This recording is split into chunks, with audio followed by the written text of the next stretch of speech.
Hello बच्चों और good morning. मैं जॉन मैम बोल रही हूँ, आपकी ज्योग्राफी की मैम। एक बार फिर से मैं पूरे 9th क्लास के बच्चों का इस ऑनलाइन सोशल साइंस क्लास में स्वागत करती हूँ बच्चों। तो पिछले दिनों हम लोगों ने एक नया लेसन शुरू किया था ज्योग्राफी का, और लेसन नंबर था आपका 4 यानी पार्ट 4, और लेसन का नाम था जलवायु, है ना। तो जलवायु का एक भाग पिछला भाग 1 या पार्ट 1 जो है हम लोगों ने पिछले क्लास में पढ़ा था। तो आज हम लोग इस लेसन का, इस पार्ट का सेकेंड भाग पढ़ेंगे, यानी दूसरा भाग पढ़ेंगे, ठीक है। तो आगे बढ़ने से पहले थोड़ा सा दोहरा लेते हैं, रिवीजन कर लेते हैं कि पिछले दिनों हम लोगों ने क्या पढ़ा था। तो पिछले दिनों हम लोगों ने काफ़ी चीज़ें पढ़ी थी, जिसमें मेन था मानसून क्या है ना, मानसून शब्द की उत्पत्ति कैसे हुई है, और भारत की जलवायु किस प्रकार की है, और भारत की जलवायु को प्रभावित करने वाले कौन से कारक हैं। तो भारत की जलवायु के कारक हम लोगों ने देखे थे अक्षांश, ऊंचाई, वायु दाब एवं पवने। तो हम लोग तीसरा हेडिंग जो है यानी वायु दाब और पवने ये पढ़ रहे थे ना। इसमें हम लोगों ने पहला पॉइंट पढ़ लिया था वायु दाब एवं धरातलीय पवन। इसमें हम लोगों ने देखा था कि कैसे जो हैं पवने यानी हवाएं जो हैं भारत में मौसम के अनुसार यानी ऋतु के अनुसार अपनी दिशा क्या करती हैं, बदलती हैं। जाड़ों में हमने देखा था ये स्थल से समुद्र चलती हैं, और गर्मियों में हमने देखा था कि ये समुद्र से स्थल चलती हैं, है ना। और इस समुद्र से गर्मियों में आती हैं, इसलिए ये भारत में क्या करती हैं, वर्षा करती हैं, और इसीलिए इन पवनों को दक्षिणी पश्चिमी मानसून के नाम से जाना जाता। तो ये हम लोगों ने पिछले टॉपिक में, पिछले दिन हम लोगों ने पढ़ा था। अब हम लोग चलते हैं वायु दाब पवनों का जो सेकंड पॉइंट है, यानी जो दूसरा बिंदु है वो है ऊपरी वायु संचरण या परिसंचरण, ठीक है। तो आज हम लोग यहाँ से शुरू करेंगे। ऊपरी वायु परिसंचरण जो है बच्चों भारत के, है ना, जो हमारा वायुमंडल का जो निचला भाग है जिसको हम क्षोभ मंडल कहते हैं ना, तो क्षोभ मंडल में पश्चिमी प्रवाह पाया जाता है, यानी पूरे साल इस परत में पश्चिमी प्रवाह यानी पश्चिमी प्रवाह मतलब जो पछुआ हवाएं हैं, है ना, उनका प्रभाव जो है वो रहता है। और इस प्रवाह का जो मेन घटक है यानी जो कारक है, इनको जो इनके पीछे जो मेन कारक उत्तरदायी है वो है तेज़ गति से चलने वाली पवनें, जिनको हम जेट धारा या जेट पवनें कहते हैं। तो हमारा जो वायुमंडल का निचला हिस्सा है क्षोभ मंडल, उसमें पश्चिम से पूर्व की ओर हमेशा, है ना, साल भर हवाओं का क्या होता है, एक प्रवाह चलता रहता है, जिसको हम पश्चिमी प्रवाह के नाम से जानते हैं, है ना। और इसी पश्चिमी प्रवाह का जो मुख्य घटक है जो इसके लिए उत्तरदायी है वो है हमारा जेट पवनें या जेट धाराएं। जेट धाराएं जो हैं बच्चों, ये बहुत तीव्र गति से चलने वाली हमारे वायुमंडल के निचले हिस्से में पवनें हैं, जो हमेशा पश्चिम से पूर्व की ओर क्या होती हैं, चलती हैं।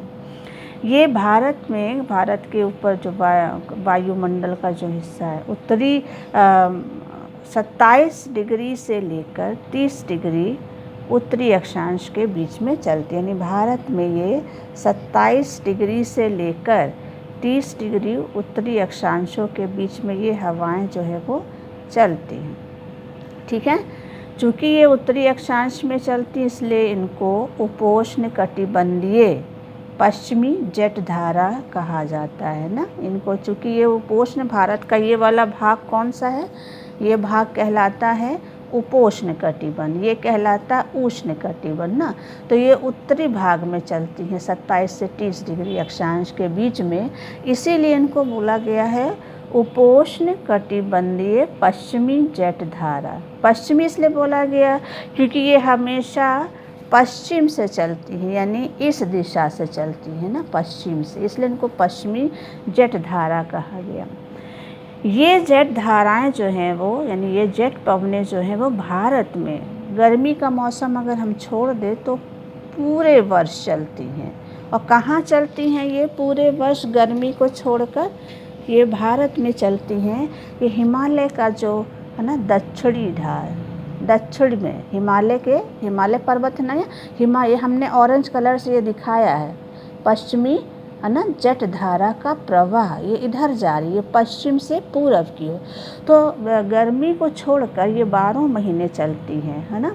और कहाँ चलती हैं भारत में? तो हिमालय का जो दक्षिण भाग है ना, वहाँ ये पवने यानी पश्चिमी जेट धाराएं जो हैं वो चलती हैं बिना किसी रोक टोक के, बिना किसी बाधा के अबाध रूप से ये पवनें क्या होती हैं? चलती हैं, ठीक है, प्रवाहित होती रहती हैं।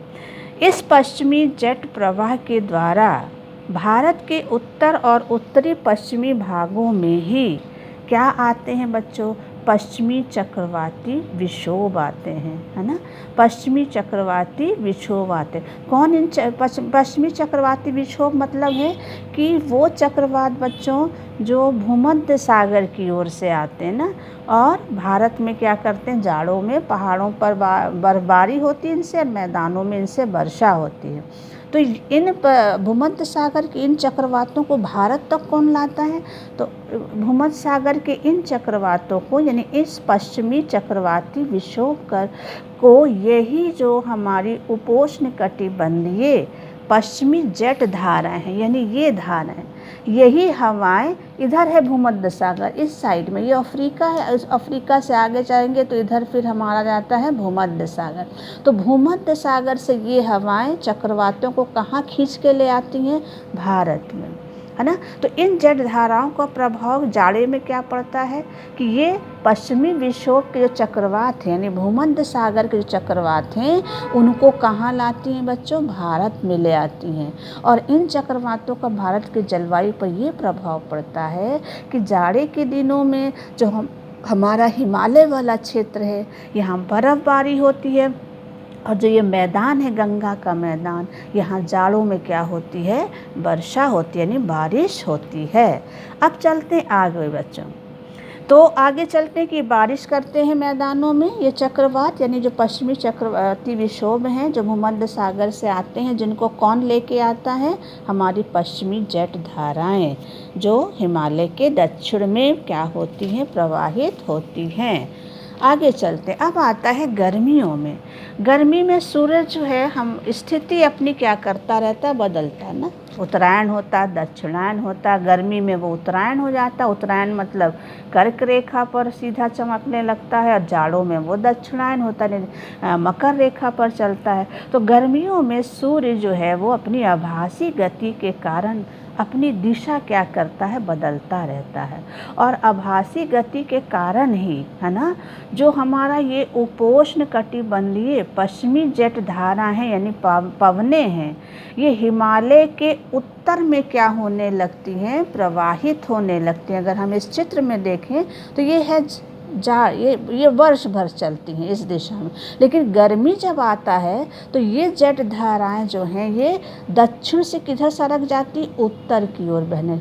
ऐसा क्यों होता है? क्योंकि सूरज जो है वो अपनी आभासी गति के कारण, यानी अपनी गति के कारण क्या करता है? अपनी दिशा अपनी बदलता है, जिसके कारण ये जो हमारा पश्चिमी जेट धारा वाला का जो प्रवाह है वो हिमालय के दक्षिण से किधर सरक जाता है? उत्तर की ओर सरक जाता है। समझ में आया बच्चों इतना? अब चलते हैं आगे। इसी समय बच्चों जो हमारा गर्मी का जब समय है तो हमारा जो प्रायद्वीप भारत मतलब जो हमारा दक्षिणी भारत है, साउथ इंडिया जो है, वहाँ के भारत के ऊपर 14 डिग्री उत्तरी अक्षांश में एक दूसरी जेट धारा प्रवाहित होती है, जिसको हम बोलते हैं पूर्वी जेट धारा। 27 से 30 डिग्री के अक्षांश में जो जेट धारा चलती है उसको हम बोलते हैं पश्चिमी जेट धारा, उपोष्ण कटिबंधीय। और जो गर्मियों में दक्षिण भारत के ऊपर 14 डिग्री उत्तरी अक्षांश के बीच में जो हवाएं चलती हैं पूरब से, उनको हम बोलते हैं पूर्वी जेट धारा, है ना, ये प्रवाहित होने लगती हैं। अब ये पूर्वी जलधारा क्या करती हैं, अब ये पूर्वी जलधारा जिनको हम, चूँकि भारत का ये दक्षिणी भाग जो है ये कहलाता है उष्णकटिबंध, है ना। ये कौन सा क्षेत्र है, उष्णकटिबंध है। अब मैंने देखिए इसमें दिखाया है, ये रेड स्केच से मैंने बनाया है ना, डॉट डॉट लाइन, ये है उष्णकटिबंधीय पूर्वी जलधारा, है ना। तो पूर्वी जलधारा को बोला जाता है उष्णकटिबंधीय, क्या बोलते हैं, उष्णकटिबंधीय। और पश्चिमी जलधारा को क्या बोलते हैं, उपोष्ण, क्योंकि ये उत्तर में है और ये किधर है, दक्षिण में है, इसलिए इसको बोलते हैं उष्णकटिबंधीय पूर्वी जलधारा। इसकी दिशा देखिए, एरो इधर जा रहा, यानी ये पूरब से पश्चिम जा रही, और ये किधर से आ रही है, पश्चिम से पूरब, इसलिए पश्चिमी जलधारा है, ये पूर्वी जलधारा है। ये भूमध्य सागर के चक्रवातों को भारत तक खींच कर ले आती है। अब ये किसको लाती है, ये हम लोग देखते हैं। तो उष्णकटिबंधीय पूर्वी जलधारा जो है ये क्या करती है बच्चों, ये हमारा जब मानसून का महीना होता है ना, मानसून प्रवाह का जब महीना होता है, तब उस समय के साथ साथ जो हमारा यानी मानसून पीरियड जो होता है उस समय के साथ, उस समय से लेकर अक्टूबर और नवंबर के महीनों के बीच में ये भी चक्रवात लाते हैं। यानी जो हमारा पूर्वी जलधारा है ये भी अपने साथ चक्रवात लाते हैं। और कौन से चक्रवात को लाते हैं, उष्णकटिबंधीय चक्रवात को। ये चक्रवात पश्चिमी जलधारा द्वारा लाए गए चक्रवात से ज़्यादा विनाशकारी होते हैं। और जब गर्मी में पूर्वी जलधारा इन चक्रवातों को भारत में लाते हैं तो इनसे सबसे ज़्यादा कौन सा भाग भारत का प्रभावित होता है, तो इनसे सबसे ज़्यादा भारत का जो तटीय क्षेत्र है, तटीय क्षेत्र मतलब ये कोस्टल एरिया जो है, जिसमें ये बंगाल, उड़ीसा, आंध्र प्रदेश, तमिलनाडु, ये सबसे ज़्यादा क्या होते हैं, प्रभावित। अभी आपको याद होगा बच्चों कि अभी कुछ दिन पहले, है ना, एक उष्णकटिबंधीय चक्रवात भारत में आया था जिसने उड़ीसा में भारी तबाही लाई थी। उसका नाम था, क्या नाम था, अम्फान ना, अम्फान चक्रवात। तो अम्फान चक्रवात जो है वो उष्णकटिबंधीय चक्रवात था, जिसको कौन लेके आया, जिसको लेके आई हमारी पूर्वी जलधाराएं जो बहती हैं इस दक्षिणी भारत यानी प्रायद्वीप भारत में 14 डिग्री उत्तरी अक्षांश के बीच में। तो ये अपने साथ इन चक्रवातों को क्या करती हैं, ढकेल कर लाती। तो आपको समझ में आ गया बच्चों कि जो हमारा सेकेंड पॉइंट है ऊपरी वायु परिसंचरण। तो ऊपरी वायु परिसंचरण में हम लोगों ने देखा कि जो हवाएं चलती जिनको हम लोगों ने पश्चिमी जलधारा और पूर्वी जलधारा के नाम से जाना, ये दोनों ही अपने साथ क्या करती हैं, भिन्न भागों, भिन्न क्षेत्रों से भारत में चक्रवात को लाती हैं। और इन चक्रवातों का भारत में क्या होता है, यहाँ की जलवायु पर प्रभाव होता है। पश्चिमी विक्षोभ का जो चक्रवात है वो भूमध्य सागर की ओर से आता है, और उष्णकटिबंधीय चक्रवात जो है वो भारत में हिंद महासागर की ओर से आता है, यहाँ से आता है। तो ये यहाँ से जो चक्रवात आते हैं वो सबसे ज़्यादा क्या होते हैं, विनाशकारी, जैसे अभी आया था अम्फान। और यहाँ वाले चक्रवात चूँकि भूमध्य सागर से आते हैं तो यहाँ आते आते इनका प्रभाव क्या हो जाता है, कम हो जाता है, केवल हल्की बारिश होती है, पहाड़ों पर बर्फबारी होती है। तो ये तीनों ये आपको समझ में आ गए पॉइंट। अब चलते हैं, उसके बाद आता है हमारा नेक्स्ट पॉइंट, वो है भारतीय मानसून। तो भारतीय मानसून, भारत की जलवायु हम लोगों ने भी पढ़ा था कैसी है बच्चों, मानसूनी जलवायु है ना। क्यों मानसूनी है, कि भारत पर 12 महीने मानसूनी हवाओं का प्रभाव रहता है। मानसूनी हवाएं क्या हैं, मौसमी पवनें हैं। मौसमी क्यों है, क्योंकि ये मौसम के अनुसार, ऋतु के अनुसार अपनी दिशा परिवर्तित करती हैं, इसलिए इनको बोला गया है मानसून पवनें या मौसमी पवनें। तो भारत की जलवायु जो है वो मानसूनी पवनों से बहुत ज़्यादा क्या है बच्चों, प्रभावित है। अब हम चलते हैं आगे। ऐतिहासिक काल में जब नाविक लोग यानी जो या व्यापारी लोग थे जो वो आते थे भारत में, तब सबसे पहले जो हमारे ये व्यापारी थे जो नाव से आते थे, जो इन्हीं हवाओं का क्या करते थे, अनुसरण करते थे, है ना। अनुसरण मतलब वही उनके मार्ग जो है वो क्या करती थी, मार्गदर्शक का काम करती थी, उनके जहाज़ों को आगे बढ़ने में मदद कर। तो सबसे पहले इन्हीं व्यापारियों ने इन मानसून पर क्या किया, ध्यान दिया, है ना, कि ये हवाएं जो है वो मौसम के अनुसार क्या हो रही हैं, अपनी दिशा बदल रही हैं। और इनके जहाज़ भी इसीलिए इन्हीं हवाओं पर क्या रहते थे बच्चों, निर्भर रहते थे। तो जब अरब के जो व्यापारी हैं, अरब वासी जो हैं, जब व्यापार करने भारत आए थे, तो इन्होंने ही ये जो भारत में चलने वाली पवन थी, यानी पवन तंत्र था, है ना, जो विंड सिस्टम था, उसको इन्होंने सबसे पहले मानसून का क्या किया, नाम दिया। तो जो हमारे अरब व्यापारी थे, उन्होंने ही इन मौसमी हवाओं को, जो मौसम के अनुसार, ऋतु के अनुसार क्या करती हैं, अपनी दिशा बदलती थी, जो उनके जहाज़ों को क्या करती थी, आगे बढ़ने में मदद करती थी, उन्हीं अरब व्यापारियों ने इन पवनों को मानसून का क्या किया बच्चों, नाम दिया। और आज तक हम इन्हें मानसूनी हवाओं के नाम से ही क्या है बच्चों, जानते हैं। अब चलते हैं आगे बच्चों। मानसून का प्रभाव जो है उष्णकटिबंधीय क्षेत्रों में ही पड़ता है ज़्यादा। उष्णकटिबंधीय क्षेत्र होते हैं बच्चों वो जो भूमध्य रेखा और ये कर्क रेखा, है ना। कर्क रेखा कितने डिग्री की है, 23.5, इधर भी 23.5, है ना। तो ये उष्णकटिबंध है, ये कर्क रेखा, ये मकर रेखा, और बीच वाली कौन सी है, भूमध्य रेखा, इसको बोलते हैं उष्णकटिबंध। तो मानसूनी हवाओं का सबसे ज़्यादा प्रभाव जो है इसी उष्णकटिबंध में जो है वो पड़ता है। मानसून को समझने के लिए हमें कुछ महत्वपूर्ण तथ्यों पर क्या करना होगा बच्चा, ध्यान देना, यानी महत्वपूर्ण तथ्यों को समझना होगा, तभी हम मानसून को अच्छे से क्या कर सकते हैं, समझ सकते हैं। तो वो महत्वपूर्ण जो तथ्य हैं वो कौन कौन से हैं। सबसे पहला है स्थल तथा जल। तो स्थल और जल दोनों का स्वभाव क्या होता है बच्चों, अलग अलग होता है ना। यानी उनके गर्म और ठंडे होने में, दोनों में क्या पाया जाता है, अंतर पाया जाता है। स्थल जो होता है वो जल्दी गर्म होता है, जल्दी ठंडा होता है, तो जल जो है वो देर से गर्म होता है, देर से ठंडा होता है, ठीक है। तो जो स्थल और जल के गर्म और ठंडे होने की जो प्रक्रिया है, उसके कारण भारत के स्थल भाग पर क्या होता है, निम्न दाब होता है, और जल वाले भाग पर क्या होता है, समुद्र पर क्या होता है, उच्च वायु दाब। और हमने बताया था हवा हमेशा चलती है उच्च वायु दाब से किधर की ओर, निम्न वायु दाब की ओर। ये हाई प्रेशर और ये लो प्रेशर, है ना, और हवा चलती हाई से लो की ओर। तो स्थल और जल का जो वितरण है, यानी उसका स्वभाव है गर्म और ठंडे होने का, ये भी मानसून को क्या करता है, प्रभावित करता है।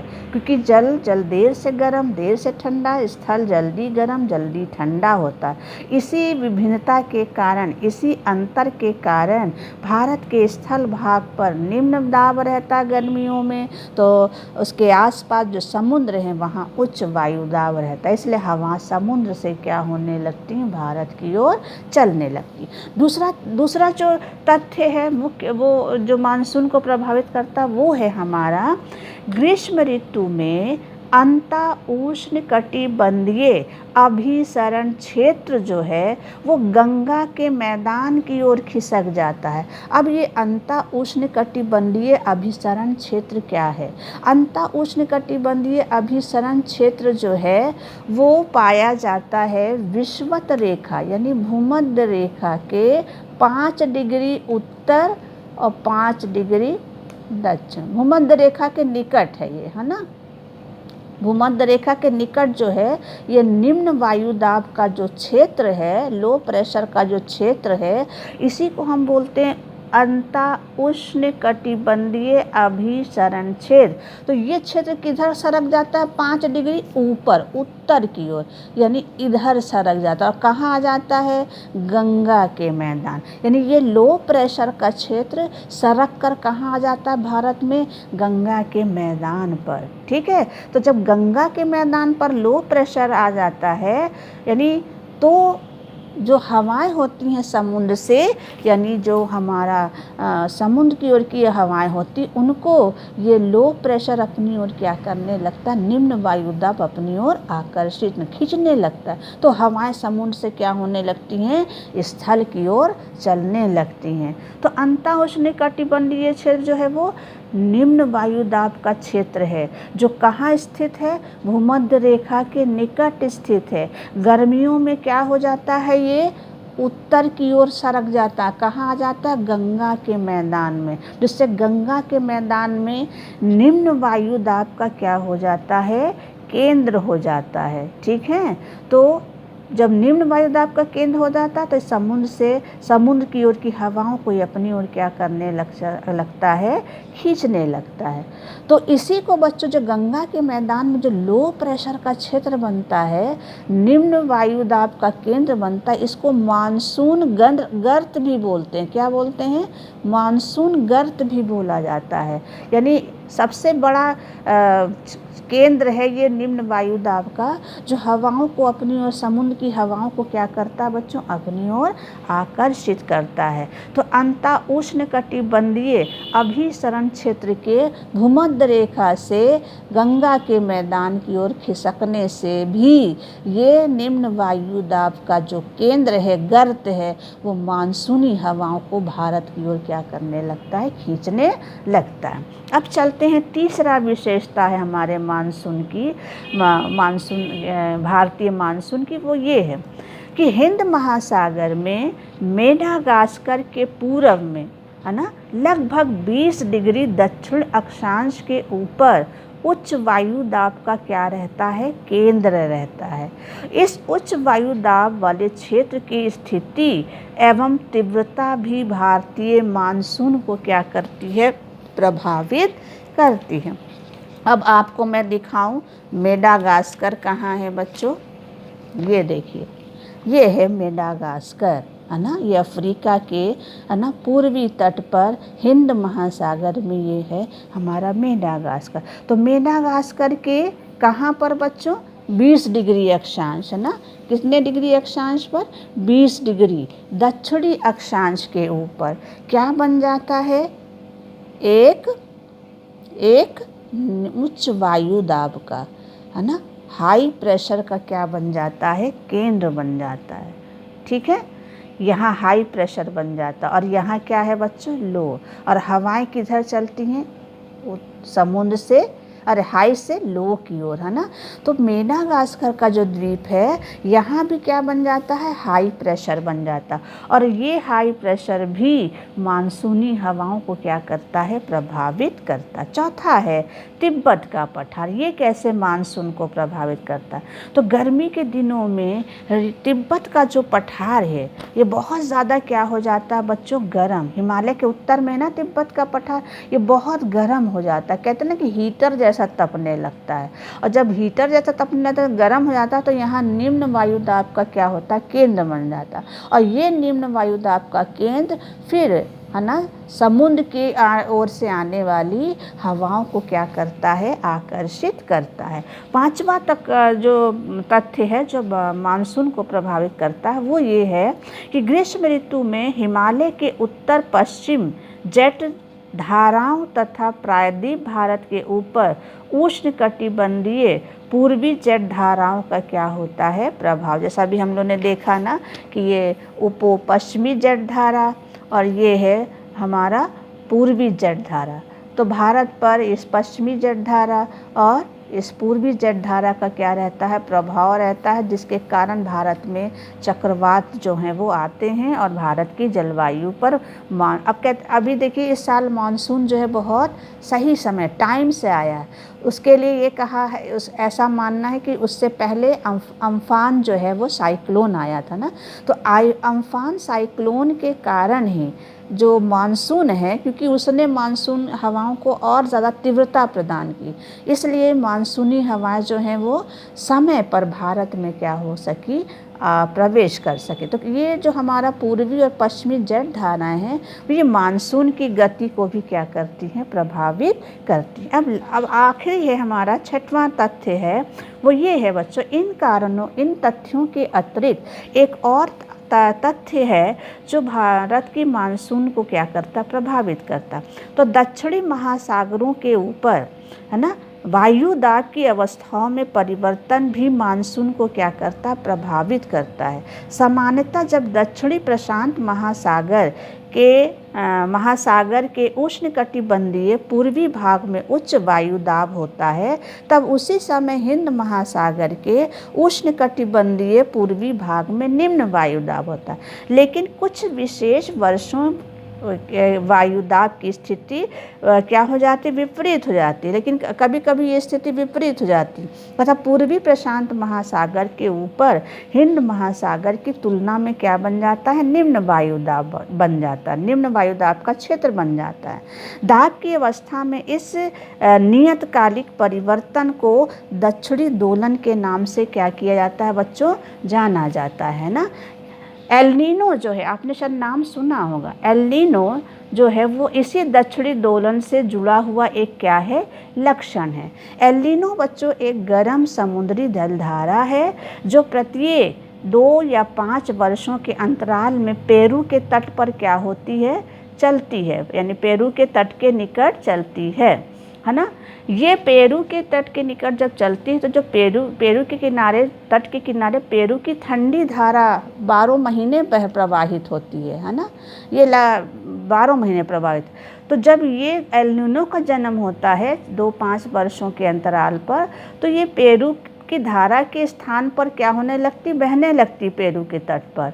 और जब ये पेरू के तट पर बहने लगती है, यानी पेरू की धारा के स्थान पर, तो वायु दाब की अवस्था में क्या हो जाता है, परिवर्तन हो जाता है। इस प्रकार वायु दाब की अवस्था में परिवर्तन का संबंध क्या है, एल नीनो से है ना।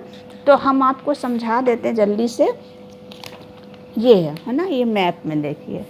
तो अभी हम लोगों ने पढ़ा कि जो हमारा दक्षिणी महासागर है, दक्षिणी महासागर, ये प्रशांत महासागर उत्तरी भाग है, ये प्रशांत महासागर का दक्षिणी भाग है ना। ये उष्णकटिबंधीय क्षेत्र है प्रशांत महासागर का, ये हिंद महासागर का उष्णकटिबंधीय क्षेत्र है, ठीक है। तो गर्मी में जब यहाँ क्या रहता है बच्चों, उच्च वायु दाब रहता है, तो आपका हिंद महासागर में भी क्या रहता है, प्रशांत महासागर में उच्च वायु दाब रहता है, और हिंद महासागर में क्या रहता है आपका, यहाँ पर लो प्रेशर रहता है। यहाँ क्या रहता है, लो, और यहाँ क्या रहता है, हाई प्रेशर रहता है ना।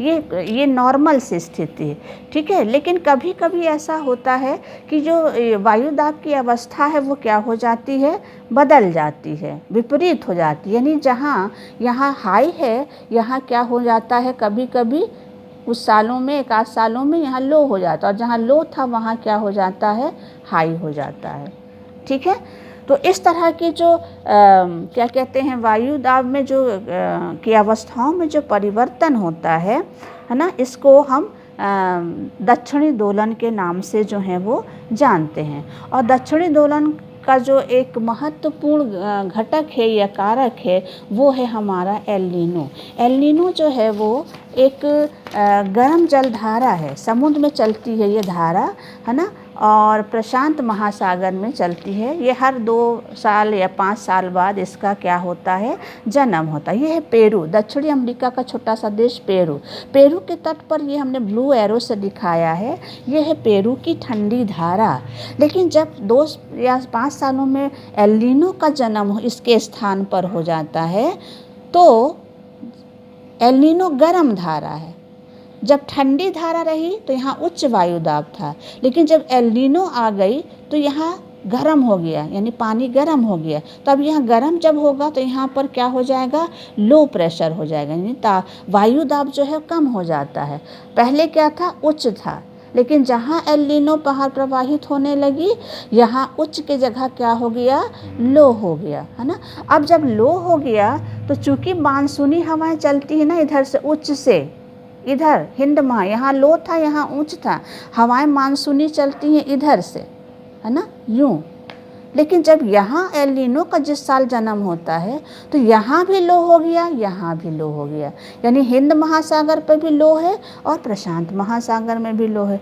अब जो मानसून है उनकी गति को ये लो प्रेशर क्या करने लगता है, प्रभावित करने लगता है। हमने बताया था हवा हमेशा हाई से लो चलती है, लेकिन जब एल नीनो का जन्म हो जाता है तो यहाँ भी लो हो गया, यहाँ भी लो हो गया। अब हवाओं की गति क्या हो गई, कमज़ोर पड़ गई। अब मानसून जो है उसकी भी गति कम हो जाती है। यही कारण है जिस साल एल नीनो का प्रभाव होता है इस दक्षिणी उष्णकटिबंध महासागर में, उस साल भारत में मानसून या तो देर से आता है या मानसून क्या हो जाता है, कमज़ोर पड़ जाता है। तो इस प्रकार से एल नीनो धारा जो है या दक्षिणी दोलन जो है वो भी भारतीय मानसून को क्या करता है, प्रभावित करता है। ठीक है, तो एल नीनो को बच्चों एनसो के नाम से भी जाना जाता है, ENSO, है ना, एनसो। एनसो का फुल फॉर्म है, हिंदी में बोलते हैं एल नीनो दक्षिणीय दोलन, या इंग्लिश में इसका नाम है एल नीनो सदर्न ऑसिलेशन, है ना, oscillation, El Nino southern oscillation इसको कहा जाता है। शॉर्ट में एल नीनो को एनसो के नाम से जाना जाता है। तो ये है बच्चों हमारा आज का वीडियो, आज का टॉपिक। अगर आपको कुछ समझ में नहीं आया होगा तो मुझसे ज़रूर पूछिएगा। थैंक यू बच्चों।